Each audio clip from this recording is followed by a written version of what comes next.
Hello. So yes, Jennifer said I am the former chair, two-term chair of this committee. I'm the president of I Am Raising 10, so I'm on the board, and now I'm the board liaison to this committee, which is a beautiful thing. So I'm a certified cybersecurity manager as well, and so that's what I do. I say I do cybersecurity for fun and entertainment. So this is a very basic presentation to talk about literally securing your stuff. How do you keep yourself from being the victim of a data breach, from having your organization succumb to a breach because of something you did. We're going to talk about some of the very basic pieces of security. So those basic pieces are good passwords, password managers, and multi-factor authentication. Those are the three things you need to do to make sure that you are keeping you and your organization safe. And these are things you should be doing personally and within your organization. Your organization should be making you do these things, but many of them are not. And we're going to talk about some of that a little bit. So first thing I want you to do, if you have a phone with a QR code reader, you need to know right off the bat if your email address has been compromised. And I'll show you some of that in a second. But so this QR code takes you to a website called Have I Been Pwned? And that has a comprehensive database of every data breach that's happened in any time recent. So you go to the site. Hopefully you all got the QR code you wanted. You go to the site, you put your email address in, and it tells you.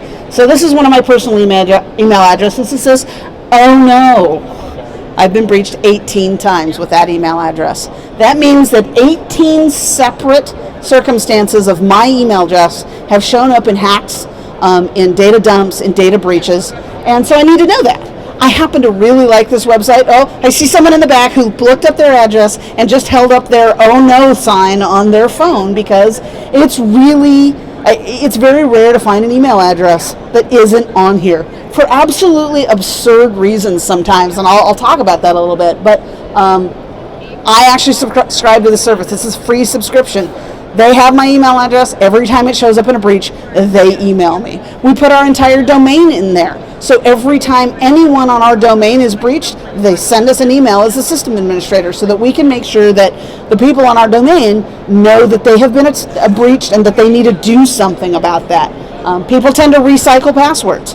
That's why this is such a big deal. If you've used the password in more than one place and one of those places is owned, then your password is now fair game associated with your email address. So this is actually from 2 weeks ago that it was 18. I did it in the spring, it was 14. So it just continues to climb.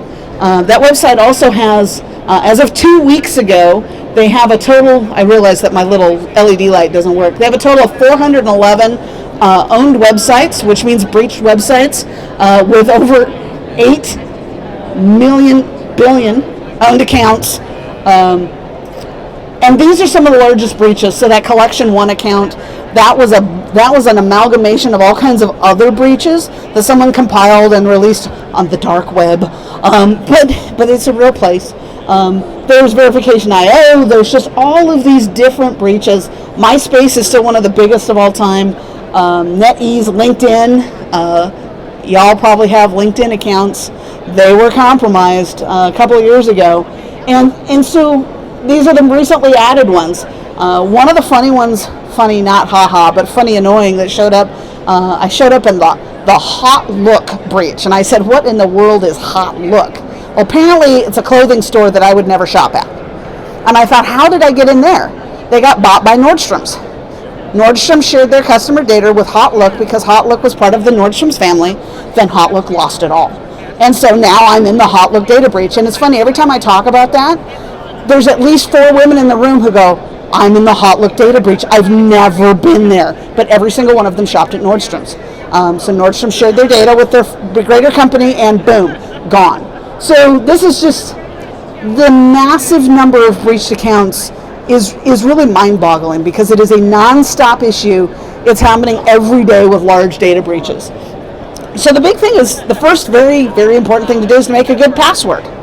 A good password is not necessarily one that is 8 characters long and has an uppercase and a lowercase and a symbol and a letter and a number. Longer is better. The longer your password is, the harder it is for someone to guess it. And so you're having to do this, and the federal government makes you do that. How many of you have to have a some sort of login account for some sort of federal government website. And it's like 15 characters. You have to change it every 30 to 60 to 90 days, depending on what it is, and it has all of those bizarre rules you have to follow. That's a good password. How many of you can remember your password? Yeah, nobody's hand went up, just for the record. Okay, one person can remember by memory his password. We might challenge that. But the easiest way to make a good password, that as long as use a phrase that is unique to you, that no one's likely to guess. For instance, a street address from when you were a child. If you use a street address from when you were a child, it has letters, it has uppercase and lowercase, or it has numbers, it has uppercase and lowercase letters, it has punctuation if you write it in that form. So if it's 123 East with a capital E and a period, Main Street, and you put it all together as one giant word, one phrase, that's a great password. As long as you don't Google yourself and discover that address is affiliated with you somewhere. But those kind of things make far better passwords than whatever gobbledygook you're being forced to do. You still have to do the ones you're forced to do, but longer is better. The longer your password can be that you can manage, the more safe your accounts are going to be. So that's step one, good passwords on everything. The other piece of good passwords is you can't use the same password in more than one place. You have to use a different password for every single thing you log into. How many of you log into more than one thing? How many of you log into more than 10 things? You have how about 100 things? How many of you have more than 100 counts things you log into? Anybody think you get 500? It's very possible. Do you remember every single password for every single website? No. It is not possible for most humans to do that. It is extraordinarily difficult to remember one password, let alone 3. And so what do we do about that? We store them. Well, let's see. How many of you store your passwords on sticky notes? Anybody store your passwords on sticky notes? I saw one hand go up from someone that I formerly admired up until 30 seconds ago. How many of you keep your passwords in a notebook? Written down neatly so you can read them. Oh, I saw someone start to raise their hand and put it back down for fear of my wrath. How about an Excel or a Word file? That's a great place to keep passwords, right? Does it have a password on it? You know how easy it is to break that password, Dawn? I'm just going to call you out right now. It is very, very easy to break that password. How many of you use an encrypted password manager? Thank you. This is clearly the choir. We'll get you set up later with an encrypted password manager, Dawn. You will have one by the time you leave here. Anybody use anything else? Okay, he uses something else. I'm curious. What is the something else, if you're willing to tell us? Oh, all right. No digital anything. No digital anything is what it boils down to. Sheets of paper and a file. Ooh, paper. Paper's a wonderful. That's the same thing as a sticky note or a notebook. I use the notes thing on my iPhone. He uses the notes thing on the iPhone. That's the same thing as a notebook or a sticky note. No, it's not. It's digital. It's digital sticky notes. Yeah, these things are not good. These aren't good. These aren't good. You need to use a password manager. And I'll tell you a story. This just happened 2 weeks ago. I was on a work trip. My colleague had a fancy new iPhone, like fancy. I know nothing about iPhones. I know it was new and it was expensive and it was fancy. And he decided he was going to go look at fishies in the ocean. He put his phone in a dry bag. He didn't put the wrist lanyard on. A wave knocked him over and the ocean ate his phone in the dry bag. It was still on. He used the locate my phone thing and it was pinging him from the ocean to let him know that it was still there. It took a while to do that though. His phone did not have a passcode on it. His phone had a text file that had all of his usernames and passwords for every single thing he does. If someone had found his phone before he got logged in and turned it off, they could have taken his phone and owned his entire life. And people will do that. And we like to think people are going to be good and give us our stuff back. People are going to steal our stuff, especially if there's money. He had his bank account passwords, everything in there. He was able to go online and basically brick his phone remotely. If that dry bag is worth anything, eventually somebody's going to find his shiny new iPhone and fire it up and it's going to work. So encrypted password managers are the thing to use. Hands down the way you do it. It stores all of your passwords with an encryption key. And this isn't necessarily a physical key. That encryption key is usually a really long passphrase that you will remember.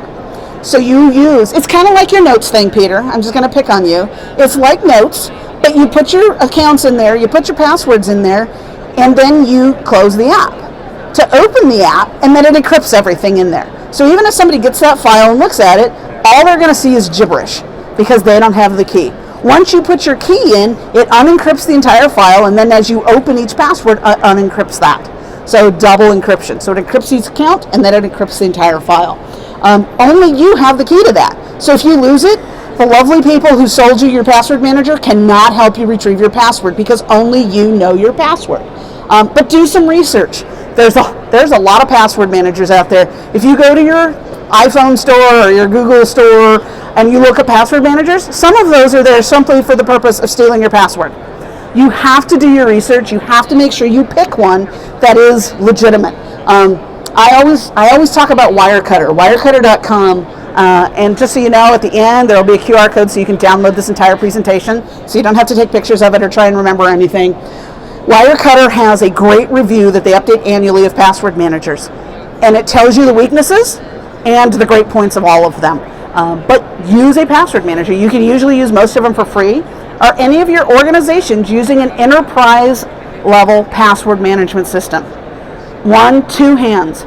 Your organizations should be making you do this. Your organizations should be really concerned that you wrote your passwords to their systems on a sticky note or in a note file or in something else inappropriate. They should be concerned, but they're usually not because it doesn't occur to them. It occurs to business more often than it does government. But find a good password manager and use it. They have family plans. So I have a family plan.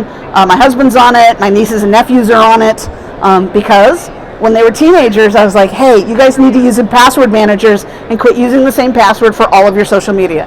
So I shared my account with them. I don't know if they use it. I tried to get my parents to use it. It was a no-go. We tried really hard, but it just didn't work. So encrypted password managers is step 1. Step 2 is multi-factor authentication. There are good things and there are less good things. So multi-factor authentication means you log into your account with your username and password, and then you do something else. You might get a text message to your cell phone. That is the worst possible method of multi-factor authentication because it's really easy for someone to go in, claim to be you, and get your cell service transferred to their phone. I don't know if any of you saw this happen, but I think it was last month, Jack, the founder of Twitter, had his Twitter account. He made Twitter. He had his Twitter account stolen because someone went into whatever phone store he used, and he had posted, like he had screenshots he had posted so you could see whose provider was. They got access to his phone routed to their phone, and then they took over his Twitter account. Jack, the founder of Twitter, had horrible security. He didn't have multi-factor authentication turned on, or he had the cell phone kind turned on, and boom, suddenly really horrible people were on Jack's account saying really horrible things. So don't think that this is just exploitation for money or anything else. People just do it to do it sometimes. So text messages are the worst, but they're better than nothing. Secret questions, they're a little bit better. So if you have to go to a website and you enter your username and password, and then it asks you to answer some of your secret questions you set up, that's better. But only if you pick non-obvious answers. If everybody you know knows that your favorite pet's name is Buddy, then that was a bad answer to give. You can make up answers to those secret questions. So it's better, but it's not great. Biometrics is a good way. How many of you are using the fingerprint scanner on your phone? Anybody? Yeah, a bunch of people. That's a great way. Don't use the face one. Don't use the face recognition. It is not great. I'm clearly just destroying Peter's day here because he didn't like that answer either. So, but face is not good. Face, the technology behind it is not great. It's kind of easy to spoof a face sometimes. It's harder to spoof your fingerprint. The downside is you can be compelled by law enforcement to give up your fingerprint for any reason that they deem necessary without a warrant. And so if you have biometrically secured your phone and law enforcement wants to see it for some reason, they don't have to have a warrant. They just need you, they can compel you to put your finger on the reader. So just keep that in mind. Some of us are big fans of the Constitution, and that's not cool. So your fingers are more secure than your face. Authenticator app. How many of you use an authenticator app for anything? Yay, I saw some hands go straight up. So an authenticator app is an app that lives on your smartphone. You log into a website, and one of two things happens. It pushes you a piece of data, a message, and you click approve on your phone. which means if somebody doesn't have your phone, they can't log into your account. An alternate way is you use the Authenticator app. It generates a secret code. You put the secret code in. That's a one-time use code. No one else can generate that code. It's good for about 30 seconds, and if you don't get logged in that time, you have to make a new one. So Authenticator apps are used for all sorts of things. You can secure Facebook and Twitter and Instagram and your most bank accounts. Notably, you cannot secure Fidelity bank accounts with multi-factor authentication, which was a shock because they have a lot of government retirement plans. And you cannot secure with multi-factor authentication on Fidelity, which makes me really sad. But I always mention them in the hopes that they will fix it because I have money that lives there. But generates a code or push authentication. The other way that you can secure things is with a physical key. So this is a brand name. It's called a YubiKey. There are some things that I log into. My password authenticator, for instance. If I want to log into it from a computer, I have to have this physical key in my possession. Because I log in, it asks me to put the key in the USB drive and push the magic button. That's the only way I can log into my encrypted password manager from a website is with this physical key. And the very first thing I did after I got it is I left it at home. Yeah, so you actually have to remember to take the key with you or you can't get into the things that you have secured with the key. This is the single best way to secure something, as long as you remember to take the key with you, because you have to physically have it. Yes, sir?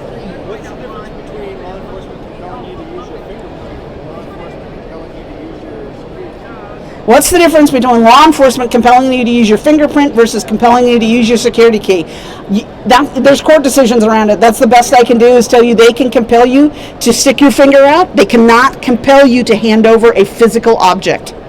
Yeah, it's a weird deal. It'll eventually probably change, but I couldn't tell you which way it's going to change. So it's a very interesting thing. But if you use biometric security, they can't compel you to give a password. They can't compel you to use your little swipe key. They can compel you to give a fingerprint or a face. Like they can make you look at your phone and open it. So there's a lot of law changing around that on a constant basis, but that's how it sits right now today. But physical keys are very secure. You can also, like if you really didn't want to do it, you just break it in half and then it doesn't matter. If you want to be subversive and you're like, no, I'm not giving you my key, crunch. There are ways to retrieve those things that are very complex, but you can eventually do it.